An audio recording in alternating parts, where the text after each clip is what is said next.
اور گناہ پر اللہ تعالیٰ قیامت کے دن 4 ہی گواہ متعین فرمائیں گے.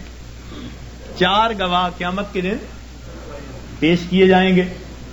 سب سے پہلا گواہ اس بندے کے کندھوں کے اوپر جو کرامن کاتبین ہوتے ہیں وہ سب سے پہلے گواہ ہوں گے. ان علیکم لحافظین کرامن کاتبین یعلمون ما تفعلون.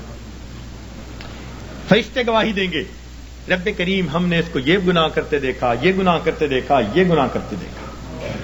یہ سب سے پہلی گواہی ہوگی, معصوم فرشتوں کی گواہی. پھر دوسری گواہی اس کے نام اعمال کو پیش کیا جائے گا.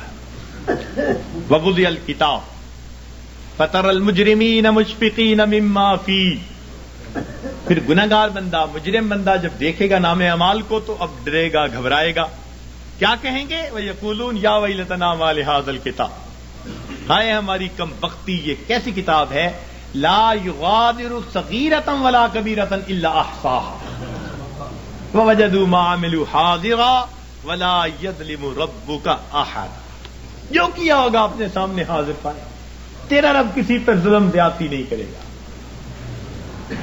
تو یہ دوسری گواہی ہوگی. اور تیسری گواہی اللہ تعالیٰ زمین سے لیں گے. زمین کو پوچھیں گے کہ تو بھی خبریں سنا, تیری پیٹھ پر کیا ہوتا رہا. یومئذ تحدث اخبارها بان ربک اوحی لها. زمین گواہی دے گی, بتائے گی کہ میری پشت پر اس نے فلاں جگہ یہ گناہ کیا, فلاں جگہ یہ گناہ کیا, اس گناہ کے لیے چل کے گیا تھا. زمین گواہی دے گی. اور چوتھے گواہ وہ انسان کے جسم کے اپنے اعضاء ہوں گے. اس کے اوپر گواہی دیں گے سمعهم وابصارهم وجلودهم بما كانوا يكسبون. اس کی آنکھیں, اس کی زبان, اس کے کان, یہ سب اس کی گواہی دیں گے. اور پریشان ہوں گے اس وقت لوگ. وقالوا لجلودهم لما شهدتم علينا. اس وقت اپنے اعضاء کو یہ کہیں گے کہ تم نے کیوں گواہی دی, اور تمہاری لذتوں کی خاطر ہی تو ہم گناہ کرتے تھے, تم نے کیوں گواہی دی. قالوا انطقنا اللہ الذی انطق کل شیء. وہ اعضاء کہیں گے ہمیں اللہ نے گویائی دی جس نے ہر چیز کو گویا کیا, اس لیے جو بیتا ہم تو اس کی پوری رپورٹ اپنے رب کو پہنچائیں گے. اللہ تعالیٰ فرماتے ہیں وما کنتم تستترون, کہ تم تو پردہ ہی نہیں کرتے تھے اپنے ان اعضاء سے کہ یہ قیامت کے دن گواہ بننے والے ہیں. تو کوئی آدمی اپنے اعضاء سے پردہ کر سکتا ہے گناہ کرتے ہوئے؟ انہی سے تو کرنا ہوتا ہے. تو یہ 4 گواہ قیامت کے دن گناہگار کے خلاف پیش کر دیے جائیں گے. اور بندے کے لیے پھر فرار کا کوئی راستہ نہیں رہے گا سوائے اس کے کہ اس کو خود تسلیم کرنا پڑ جائے گا کہ رب کریم ہاں میں نے یہ گناہ کیے, خطائیں کی. تو اس لیے آسان طریقہ یہ ہے کہ ہم دنیا میں ہی ان گناہوں کو چھوڑ کر اپنے رب کریم سے اس کی معافی مانگ لیں, پروردگار سے اس کی معافی مانگ لیں, تاکہ اللہ تعالی ہمارے ان گناہوں کو معاف فرما دے. دیکھیے حضرت ابراہیم ادم رحمۃ اللہ علیہ کے پاس ایک نوجوان آیا, کہنے لگا حضرت گناہ کرتا ہوں, چھوڑ نہیں سکتا, ڈر بھی لگتا ہے اللہ تعالی کی ذات سے اور اس کے عذاب سے, تو میں کیا کروں؟ تو اللہ والوں کا دستور ہوتا ہے کہ یہ دھکے نہیں دیتے, یہ نفرت نہیں کرتے, یہ سینے سے لگاتے ہیں, یہ سمجھاتے ہیں, پیار کے انداز میں, محبت کے انداز میں بات سمجھاتے ہیں.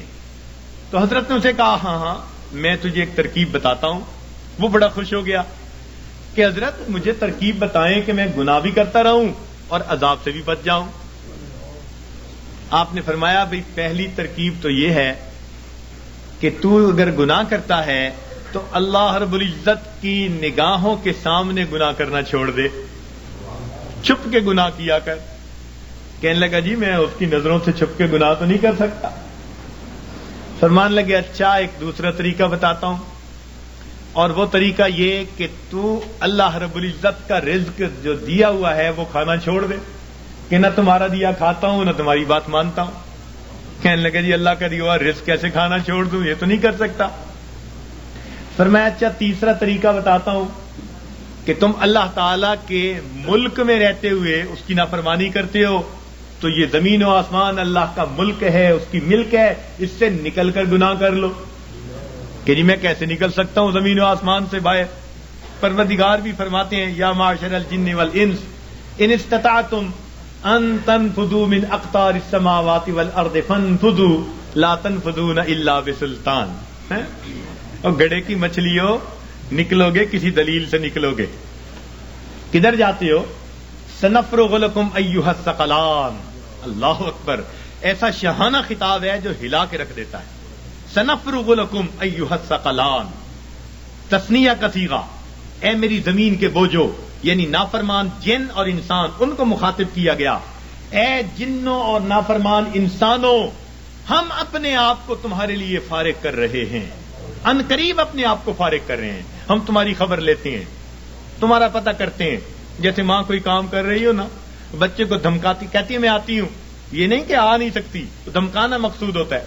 تو فرمایا اے میری زمین کے بوجھو، ہم اپنے آپ کو ان قریب تمہارے لیے فارغ کر رہے ہیں، نپٹیں گے تمہارے ساتھ، ہمیں حساب لینا بھی آتا ہے۔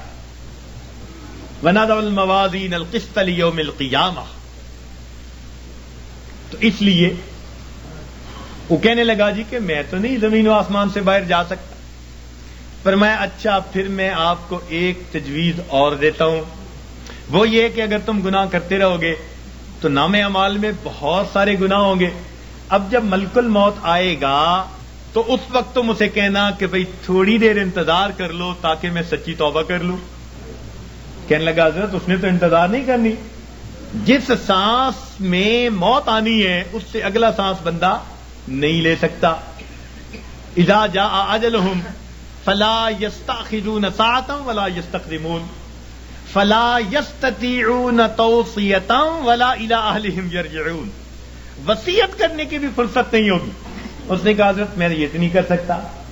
فرمایا اچھا پھر ایک طریقہ اور بتا دیتا ہوں کہ جب تمہیں قبر میں لے جائیں گے اور منکر نکیر آئیں گے اور پوچھیں گے سوال و جواب، تو اس وقت منکر نکیر کو کہنا کہ میری قبر سے باہر نکل جاؤ۔ جیسے ہم نے گھروں پہ لکھوایا ہوتا ہے نا، بغیر اجازت اندر آنا منع ہے، نو ایڈمیشن وداؤٹ پرمیشن، تو تم بھی کہنا بھائی بغیر اجازت کیوں آئے؟ اس نے کہا جی وہ مجھ سے پوچھ کے تھوڑا آئیں گے۔ پر میں اچھا پھر ایک آخری بات باقی رہ گئی، وہ تجویز بتاتا ہوں۔ اس نے کہا کون سی؟ کہ قیامت کے دن جب تمہارے گناہ اللہ رب العزت کے حضور پیش کیے جائیں گے اور اللہ تعالیٰ تمہیں جہنم جانے کا حکم دیں گے اور فرشتے پکڑ کے لے جانے لگیں گے، تو ضد کر کے کھڑا ہو جانا میں نہیں جاتا۔ اس نے کہا حضرت فرشتوں کے سامنے میری کیا حیثیت ہے کہ میں کہوں میں نہیں جہنم میں جاتا؟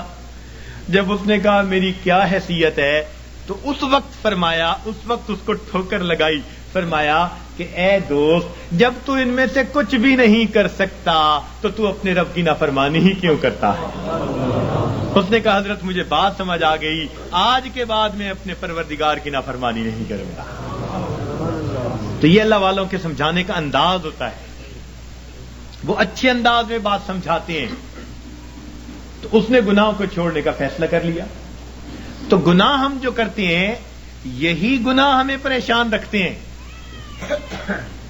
یاد رکھیے گناہوں کی وجہ سے ہی افراد مصیبتوں میں پڑتے ہیں اور قومیں مصیبتوں میں پڑتی ہیں، اور نیکی کے ذریعے اللہ رب العزت ان کو مصیبتوں سے نکالا کرتے ہیں۔ آج ہماری حالت تو یہ ہے کہ کام کرتے ہیں بنگیوں والے اور تنخواہ مانگتے ہیں بادشاہوں والی۔ یاد رکھنا مسلمان کے لیے دنیا میں دو راستے ہیں، نیکی کرے گا امام عالم، اور اگر گناہ کرے گا تو غلام عالم بنے گا۔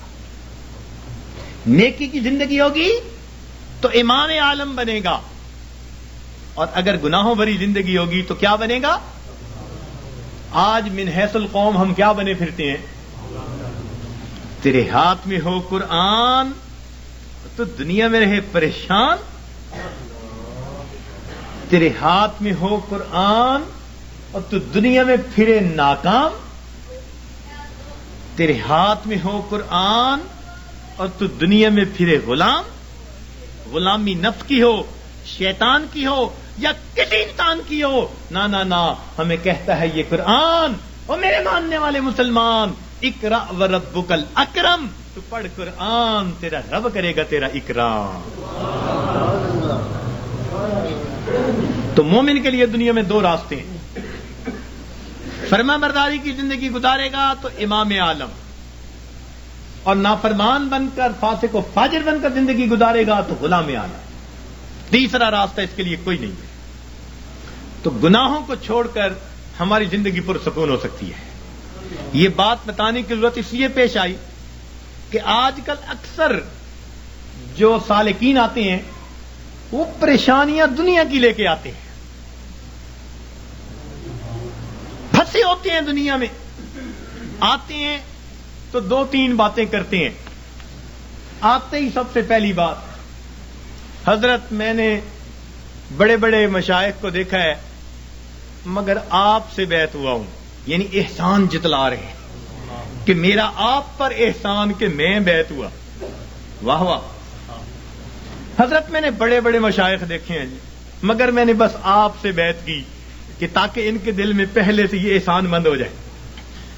اور حضرت بس میں نے اب حالات آپ کو ہی بتانے ہیں۔ اور حالات کیا بتاتے ہیں؟ بس حضرت کاروبار کوئی اچھا نہیں چل رہا، کوئی تعویذ دے دیجئے پڑھنے کے لیے، ویسے میں نے جلدی گھر جانا ہے۔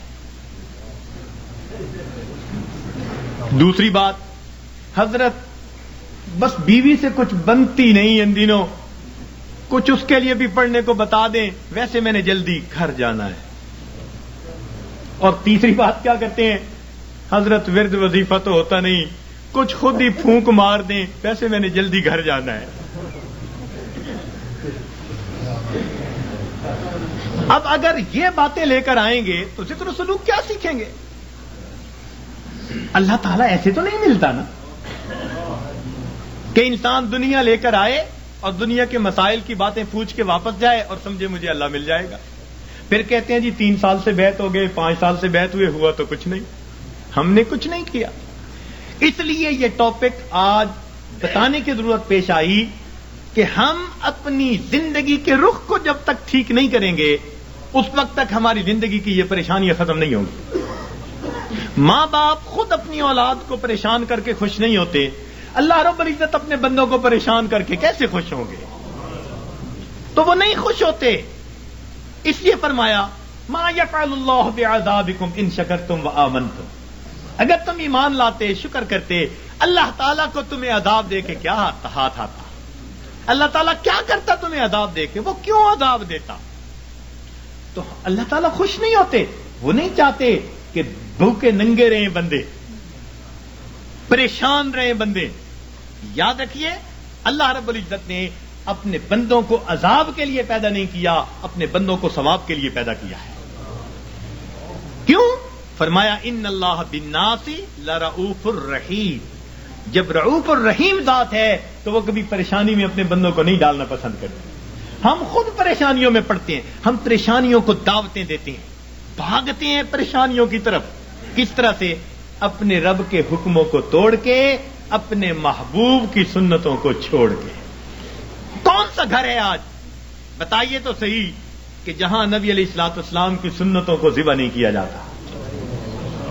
الا ماشاء اللہ، نیکوں کے گھرانوں میں بھی کوئی نہ کوئی فرد ایسا ہوتا ہے جو من مرضی کا مالک، نہیں حکم چلتا دوسرے کا، نہیں اختیار کسی کا۔ آج ہمارے گھر، گلی کوچے، بازار نبی علیہ الصلوۃ والسلام کی سنتوں کی مذبح گاہیں بن چکی ہیں، اور پھر ہم کہتے ہیں کہ ہمیں پرسکون زندگی نصیب ہو جائے۔ رہنا دریا میں مگر مچھ سے بیر، رہنا دنیا میں اور دنیا کے پیدا کرنے والے کو ناراض کر کے، تو کیسے پرسکون زندگی گزاریں گے؟